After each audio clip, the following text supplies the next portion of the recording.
Les malades d'Alzheimer vivent dans un monde qui n'est plus tout à fait le nôtre.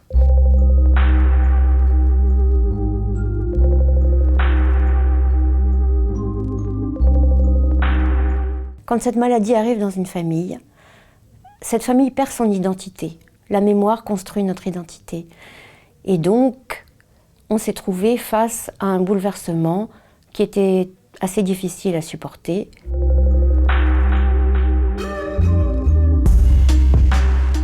Toutes les structures de sa mémoire, les structures neuronales, fichent le camp. C'est comme si vous aviez un GPS.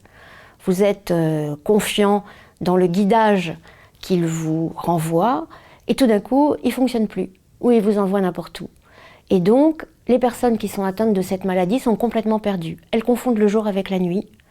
Mes parents baissaient leur volet métallique en pleine journée. Ma mère partait se promener soi-disant dans la forêt, elle revenait complètement avec une épaule en marmelade et elle disait c'était super. En fait, elle vivait un syndrome de claustration qui frappe tous les malades d'Alzheimer. Ils se sentent enfermés où qu'ils soient. Ce qui est très perturbant, c'est que vos parents deviennent vos enfants d'une certaine façon. Ils se comportent comme des enfants. Ils sont exposés aux mêmes dangers et vous avez le devoir de vous occuper d'eux comme ils se sont occupés de vous. Je dis le devoir, ça a l'air d'avoir une connotation morale, mais c'est pas du tout ça que je veux dire. C'est que si vous ne le faites pas, ils sont livrés à eux-mêmes et n'importe quoi peut arriver.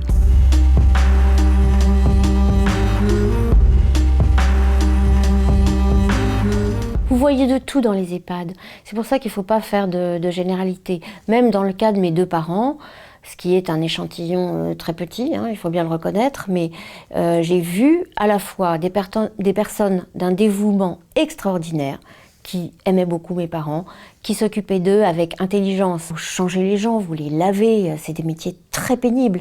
Et en plus, vous êtes minuté parce que vous n'avez pas le temps de vous appesantir et il faut vraiment leur rendre hommage. Vous savez, quand les personnels des EHPAD se sont mis en grève, c'est pas pour rien. Et par ailleurs, vous avez des aides-soignantes qui peuvent être maltraitantes.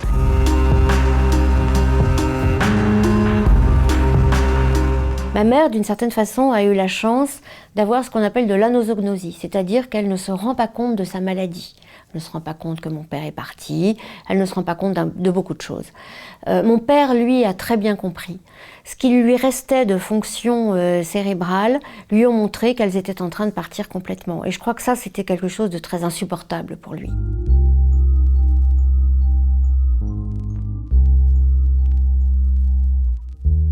On n'est pas averti là-dessus.